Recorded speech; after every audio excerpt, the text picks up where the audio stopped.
Hello, Western Civilization 105 class. Welcome to week 6, the last week before the final exam. So, yes, we're already here. This is it. So, all these videos, all this information done after this week. This is the nature of accelerated courses. I was sort of caught off guard as well. So, um, in any case, um, before I kind of just finish up on talking about the content a little bit, a very important thing to talk about is late work. So some folks have still tried to send me late work without getting permission. Remember, the policy I have is that up to 8 hours after the due day. So let's say Sunday, um, due by midnight, but I give you 8 hours. You can still turn it in, and you don't need to explain yourself. Just turn in late work.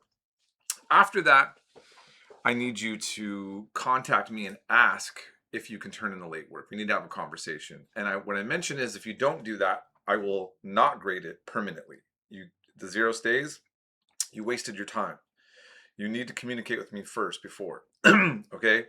So, um please remember that. Um Also, if we have a prior arrangement of late work, and let's say somebody communicated with me and they're like, okay, Mr. Pollock, how long do I have to set up stuff? Look, now this by this Sunday is the latest I can take late work from people. I'm talking about those who had a previous discussion with me. Okay. Um, I don't have time. It's already gonna take up a lot of time for me, especially with finals coming up.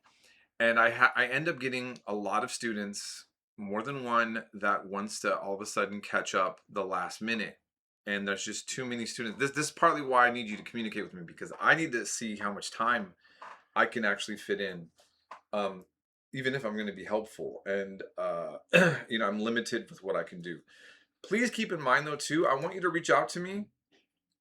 I'm not going to judge you. I have two jobs. Some of you also have family life. I've been a single parent. Um, I mean, raising my daughter here with me full time. I've been married. I've had relationships. I have friends and family still. I mean, in other words, we have lives, and it's difficult to keep up with a class, especially accelerated class. So you don't need to worry about that part so much. It's just that how I can help you right now is limited based on our time crunch. Okay, so you reach out to me, we're going to talk, and then we're going to try to figure out what's realistic for what we can do. That's how I want you to think about the situation with the late work. um the next 3 days are the best days to get a hold of me for this, and then after that I'm going to be more busy, and also we're going to be closer to the crunch time anyway. So I advise you to try to like figure out if you need something from me. Whether you're writing me through Canvas, or texting me, or calling me during business hours, or setting up or coming to Zoom, whatever. So please keep that in mind. Okay. So again, no judgments, just this is where we're at. Okay. Just real brief again on just where we're finishing out information wise. I already have a kind of updated lecture that I put in just before the Israel-Palestine conflict, that I kind of explained some things to you and talk about Iran. But in the middle of that, I also never got a chance to also talk about the videos I had before it, where we talk about the influence of China and the topic of immigration in Europe and the Western world, and just kind of bringing those things in together, talking about NATO and Brexit. So look, in this class, this was about Western civilization. And Western civilization, if you remember, just as our quick recap, it's really rooted in Europe, but then it's the certain ideals and systems that come out of it. It's the colonialism and imperialism and the results of that. So the United States is a part of the West. Australia is geographically more in the China sphere, really, in the Southeast Asian sphere, if you look down. But it is a Western nation. New Zealand, the same thing. They're created by the British, and they have Western style governments, and they're incorporated and they're a part of that.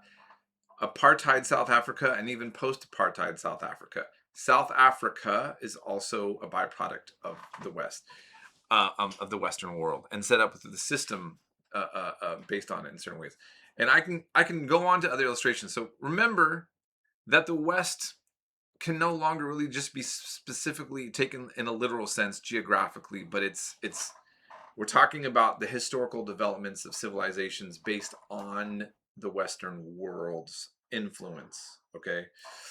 And um just to always, like, I think I mentioned this earlier before.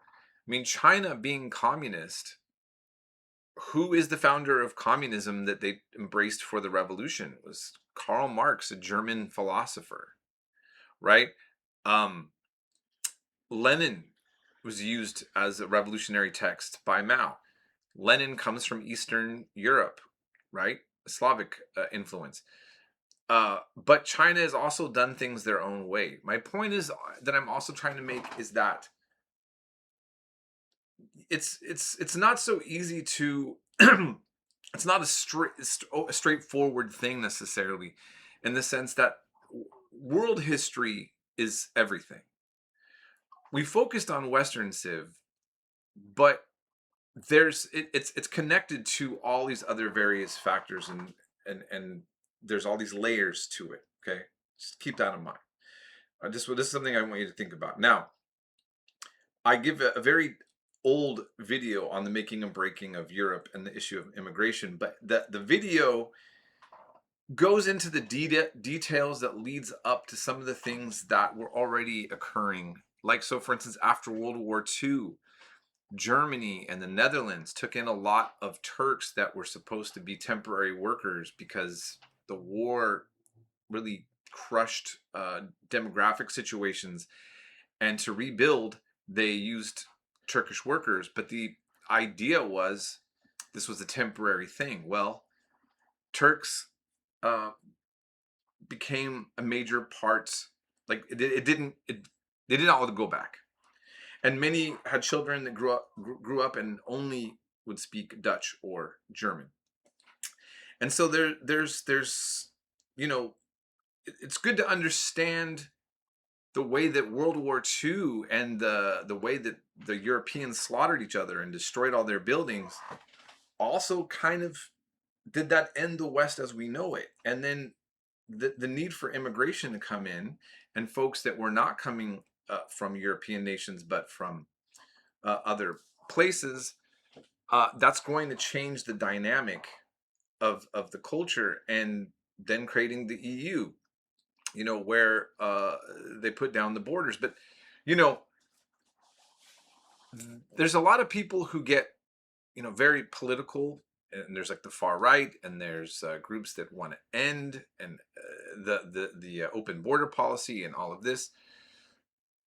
I think as you just kind of reflect on this, you see the complexity, though, is why has Europeans been fighting each other for so long? I mean, keep this in mind. We always talk about how crazy, well, you hear discourse. Oh, look at the Middle East or Africa or somewhere else. All these people always fighting. Well, Europe, the Western civilization has been fighting each other, killing each other up until World War II. And you could argue that with the invasion of Ukraine by Russia, whatever your position on that, Europe itself has been spilling back into its old habits of Europeans killing Europeans and fighting Europeans and getting involved in power plays between European rivals. Okay. Um, so I want you to just kind of think about that, right? Um, Probably don't remember, we covered a lot of history. The Crimean War in the 19th century,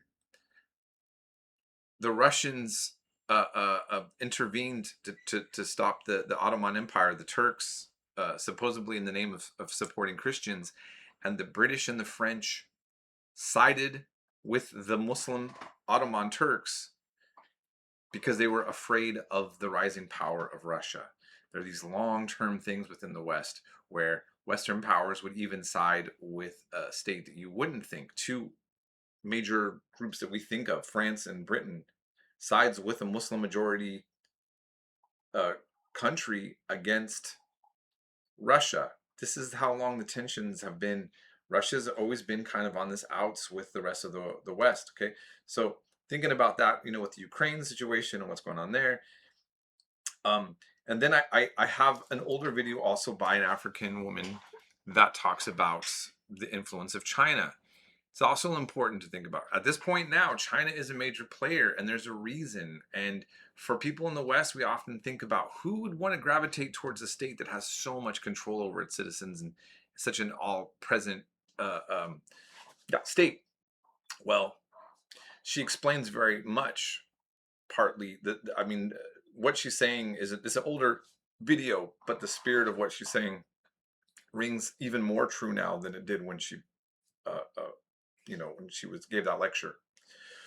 So, um, all right. So, and basically, I've already gave a discussion about the Israel, Palestine, and Iraq and Iran situation there for us within one of my lectures. So, I'll leave it at that. We're in interesting times. There's a lot going on. I hope you also enjoyed my last video, or at least it helps us pause and think about our humanity as on the planet. But I'll leave it at that. If you have any problems or questions about any of the topics, whatever, please, reach out to me. Last thing again to say though, keep this discussions challenging but civil, respectful, and we'll be in touch.